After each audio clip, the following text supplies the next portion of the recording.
Hello viewers, আসসালামু আলাইকুম। কেমন আছেন সবাই? আশা করি আপনারা অনেক অনেক ভালো আছেন। পিক্সেল ল্যাবে আমি প্রথম পার্ট, দ্বিতীয় পার্ট, তৃতীয় পার্ট দেখাইছি। তো আপনাদেরকে দেখাবো চতুর্থ পার্টে কী টুলসগুলো রয়েছে। এই টুলসগুলোর ভিডিও আপনারা যদি দেখেন তাহলে অবশ্যই আপনারা যে কোনো ডিজাইন পিক্সেল ল্যাবের মাধ্যমে করতে পারবেন। তবে আপনারা পিক্সেল ল্যাবের মাধ্যমে যে কোনো টুলসের কাজ শিখতে হলে অবশ্যই আপনার পুরো ভিডিও দেখতে হবে এবং এই টুলসের পার্ট টু পার্ট ভিডিওগুলো দেখতে হবে। যদি পার্ট টু পার্ট ভিডিওগুলো আপনারা দেখেন তাহলে অবশ্যই আপনারা এই টুলসের সাথে পরিচয় হয়ে যাবেন এবং এই টুলসের মাধ্যমে যে কোনো ডিজাইন করতে পারবেন। বন্ধুরা, আমরা প্রথমেই এই যে দেখি এখানে থাকে আমাদের হোম স্ক্রিন। তো আমরা এখান থেকে যে নিচে একটা টুলস দেখতে পাচ্ছেন, তো আমরা এখান থেকে প্রথম এই টুলসের মাধ্যমে এখন এখানে যেগুলো আছে সেগুলো দেখাবো। এটা হলো 4 নম্বর পার্ট। তো আমি এখানে ক্লিক করলাম। তারপর এখান থেকে আমরা একটা শেপ নিব, এটা হলো শেপের মাঝখানে। তারপর দেখতে পাচ্ছেন এখানে যদি আপনার পুরো টানেন তাহলে শেপটা পুরোপুরি গোল হয়ে যাবে। তো আমরা এটাকে একটু হালকা এরকম রাখবো। তো তারপরে কাজ হচ্ছে, দেখতে পাচ্ছেন এখানে অপাসিটি আছে, চাইলে আপনারা এটাকে অপাসিটি একদম 0 করতে পারেন। তারপরে এখান থেকে একটু টেনে তারপর আপনারা এখানে দেখতে পাচ্ছেন একটা স্ট্রোক দেওয়া আছে, আপনারা স্ট্রোক করতে পারেন। তারপরে আপনারা এখান থেকে আবার স্ট্রোকের অপাসিটিও বাড়াতে পারবেন, কমাতে পারবেন। এটা হলো প্রথম একটা টুলস এবং স্ট্রোকের আপনারা যে কোনো কালার দিতে পারবেন। তো এরকম করে কালার দিয়ে দিবেন। তারপরে দেখতে পাচ্ছেন এরকম স্ট্রোকের কালার আছে, তো কালার দিতে পারবেন। তারপরে আমি এটাকে ডিলিট করছি, তো প্রথম জিনিসটা। তারপরে আমরা এখান থেকে আরেকটা স্ট্রোক নিব। তারপরে এখানে একটু টানবো, টানার পরে আমরা এখান থেকে হালকা একটু স্ট্রোক দিয়ে দিব। তো স্ট্রোকটা দেখছেন, এখানে স্ট্রোক একটু বাড়াই দিব, 1 থেকে 3 পর্যন্ত একটা স্ট্রোক দিয়ে দিব। তারপরে আমরা এখানে রাইট বাটনে ক্লিক করব। ক্লিক করার পরে দেখতে পাচ্ছেন আমি একদম লাস্ট ফাংশন থেকে দেখাচ্ছি। তারপর দেখতে পাচ্ছেন আমরা একদম লাস্ট এখান থেকে দেখাবো, লাস্ট যে চিহ্নটা দেওয়া আছে। তো এই চিহ্নগুলো প্রথম একটা, দুইটা, তিনটা, চারটা, পাঁচটা। তো এই পাঁচটার প্রথমে দেখাচ্ছি।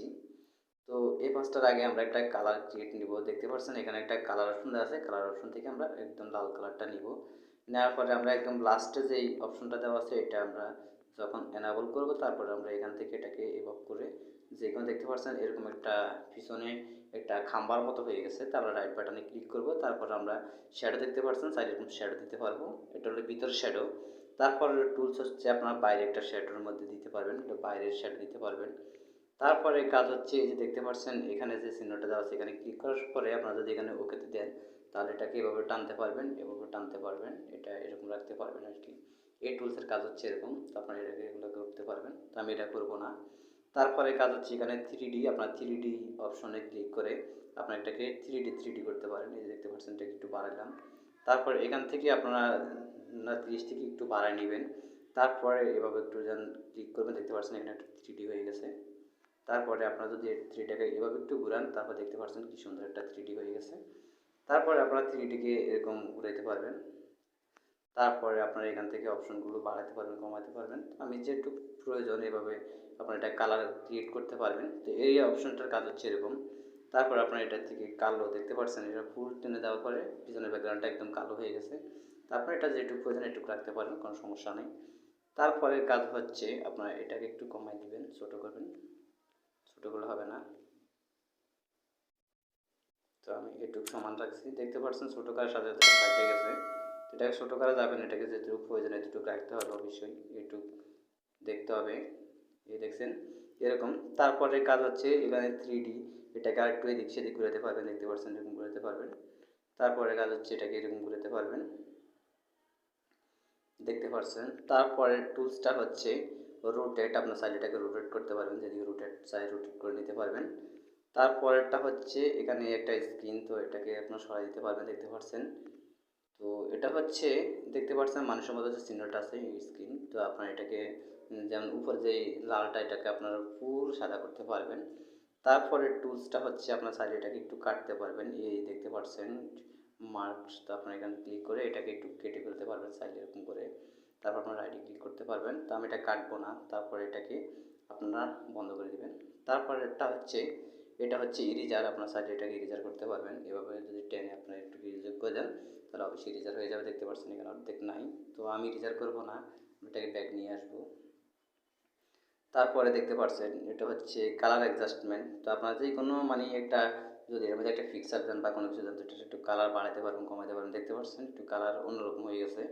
তারপরে এটা হচ্ছে অপাসিটি, আপনার চাইলে এটাকে অপাসিটি এভাবে কমাইতে পারবেন, দেখতে পাচ্ছেন এটা একদম নাই, আবার হালকা হালকা আছে, এরকম করতে পারবেন। তারপরে কাজ হচ্ছে কালার অপশন, কালার অপশন তো আমরা আগে বন্ধ করে দিব, আবার তারপরে দেখতে পাচ্ছেন কালার আমরা লাল রাখছি, তো আমরা এটা বন্ধ করে দিব। তারপরে হচ্ছে দেখতে পাচ্ছেন এটা হচ্ছে সাইজ অপশন, সাইজ অপশন বড় করতে পারবেন, ছোটো করতে পারবেন। তো এটা আসলে আমরা করবো না, আমরা এখানে যেটুকু আছে সেটুকু রাখবো। তারপর এটা হচ্ছে রিলেটিভ পজিশন, আপনার সাইড এটাকে এখানে নিতে পারেন, এখানে নিতে পারেন, নিচে নিতে পারেন, তারপরে উপরে নিতে পারেন, তো আমরা রিলেটিভ পজিশনে রাখবো। তারপরে হচ্ছে আপনারা দেখতে পাচ্ছেন এখানে একটা পজিশন অপশন আছে, তো আপনার একটা পজিশন উপরে নিচে নিতে পারবেন, দেখতে পাচ্ছেন যেটা হচ্ছে পজিশন অপশন। তারপরে হচ্ছে আপনারা দেখতে পাচ্ছেন ফ্রন্ট সাইড ব্যাক সাইড। তো ফ্রন্ট সাইড ব্যাক সাইড বলতে কী বোঝাচ্ছে? ফ্রন্ট সাইড ব্যাক সাইড মানে আমরা আরেকটা শেপ নিলাম, দেখতে পাচ্ছেন এখানে একটা শেপ নিয়ে নেব, দেখতে পাচ্ছেন তো শেপটা নিলাম। তো এটা হচ্ছে ধরেন না এই হলো অপশন, তো এটা হচ্ছে ফ্রন্ট সাইডে, তো আমরা এটাকে ব্যাক সাইডে নিব, দেখতে পাচ্ছেন এটা ব্যাক সাইডে চলে গেছে, তো আমরা আবার এটাকে ফ্রন্ট সাইডে নিয়ে আসতে পারবো।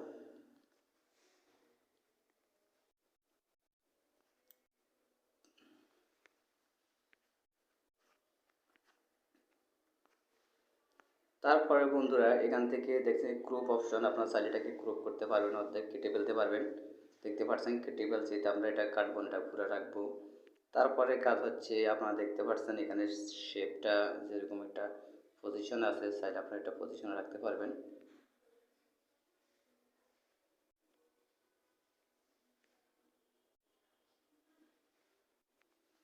বন্ধুরা এটা আপনার শেপটাকে আবারও চাইলে এখান থেকে নতুন কোনো শেপ অ্যাড করতে পারবেন, লাভ টাপ দিয়ে অ্যাড করতে পারবেন।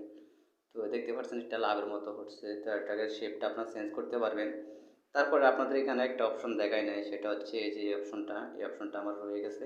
তো এই অপশনটার একটা কাজ আছে, তো আমি এখানে ক্লিক করব, ক্লিক করে আমি গ্যালারি থেকে যে কোনো একটা যেমন ডিজাইন নিয়ে আসবো, তার আগে আমাদের কাজ করতে হবে যে আমরা যে কালার ক্রিয়েটটা করছি, কালার ক্রিয়েটটা অবশ্যই বন্ধ করে দিতে হবে, তাহলে এই অপশনের কাজটা আপনি দেখতে পারবেন। তারপর আমরা এখানে ক্লিক করব, তারপর আমরা এখান থেকে একটা গ্যালারি থেকে যে কোনো একটা কালার নিয়ে আসবো। বন্ধুরা ধরুন আমি এই কালারটা নিলাম, তো এই কালারটা নিলাম, নেওয়ার পর আমরা যেমন রাইট বাটনে ক্লিক করব, ক্লিক করার সাথে সাথে বন্ধুরা দেখতে পাচ্ছেন যে ডিজাইনটা কতটা সুন্দর হয়েছে। তো এটা হচ্ছে আসলে মূলত একটা ডিজাইন, দেখতে পাচ্ছেন কি সুন্দর করে আমি ডিজাইনটা করে নিয়েছি। তো আপনারা এভাবে করে যে কোনো কালার ক্রিয়েট করতে পারবেন, দেখতে পাচ্ছেন জিনিসটা কতটা সৌন্দর্য দেখা যাচ্ছে লাভটা, তো আপনারা এভাবে করে ডিজাইনগুলো করে নিতে পারবেন। সো বন্ধুরা এই শেপ ডিজাইনের ক্ষেত্রে হচ্ছে এরকম। তো এটাকে আপনারা যদি আপনারা ব্যাক সাইডটা ইরেজার করতে চান, তাহলে অবশ্যই দেখতে পাচ্ছেন এখানে আরেকটা টুলস আছে, টুলসটা আপনারা অবশ্যই ব্যবহার করবেন। সেটা হচ্ছে এই যে দেখতে পাচ্ছেন এখানে নিচে একটা টুলস আছে, আপনার এই টুলসের মাধ্যমে এই ডিজাইনের ইরেজার করে নিতে পারবেন, দেখতে পাচ্ছেন এখানে ইরেজার আছে, চাইলে এখান থেকে যে কোনো একটা কালার ক্রিয়েট করতে পারবেন। তো কালার ক্রিয়েট করবো না, আমরা আসলে ইরেজার করবো, ইরেজার রাখবো। তারপরে এখান থেকে সাইড আপনার ক্যামেরা অপশন থেকে এই দেখতে পাচ্ছেন এখানে ক্লিক করার সাথে সাথে এখানে ক্যামেরা অপশন চলে আসবে। তো চাইলে আপনারা এখান থেকে ক্যামেরা অপশন থেকেও যে কোনো একটা ব্যাকগ্রাউন্ড সিলেক্ট করতে পারবেন, হচ্ছে ব্যাকগ্রাউন্ডের ক্ষেত্রে। তারপর হচ্ছে আপনার এখান থেকে যে কোনো একটা ইমেজ সেট করতে পারবেন, দেখতে পাচ্ছেন ব্যাকগ্রাউন্ডে অনেকগুলো ইমেজ আছে, আপনার ইমেজগুলো সেট করে নিতে পারবেন। তো আসলে দেখতে পাচ্ছেন এখানে এই ইমেজটার ভিতরে অনেক সৌন্দর্য লাগতেছে, তো আপনার ইরেজার বা এরকম অপশনে আপনারা করতে পারেন। তারপরে আমরা এভাবে রাখবো না, আমরা আসলে এটা ইরেজার রাখবো। তো ইরেজারে ক্লিক করলাম, করার পরে আপনারা দেখতে পাচ্ছেন এখানে যে প্রথমে দেখাচ্ছি সেভ অপশন, তো আপনারা এই সেভ অপশনে দিয়ে আপনারা এই ডিজাইনটি সেভ করতে পারেন। সেভে ক্লিক করলাম, তারপর আমরা সেভ অ্যাজ ইমেজে ক্লিক করব, তারপর আমরা সেভ টু গ্যালারিতে ক্লিক করব। ক্লিক করার সাথে সাথে আমরা যে ডিজাইনটি মাত্র করলাম, এই ডিজাইনটি সেভ হয়ে আমাদের গ্যালারিতে চলে যাবে। সো বন্ধুরা এভাবে করে আপনারা এই টুলসগুলোর কাজগুলো করবেন। তো এভাবে করে আপনাদেরকে আমি দেখিয়ে দিয়েছি কীভাবে এই টুলসগুলোর কী কী কাজ আমি ৪র্থতম ভিডিওতে দেখিয়ে দিয়েছি। তো সো বন্ধুরা আমার ভিডিও যদি আপনাদের কাছে ভালো লেগে থাকে, তাহলে অবশ্যই লাইক করবেন, কমেন্ট করবেন, চ্যানেলটি সাবস্ক্রাইব করবেন, বেল বাটনে ক্লিক করবেন নতুন ভিডিও পাওয়ার জন্য। ধন্যবাদ সবাইকে, আল্লাহ হাফেজ।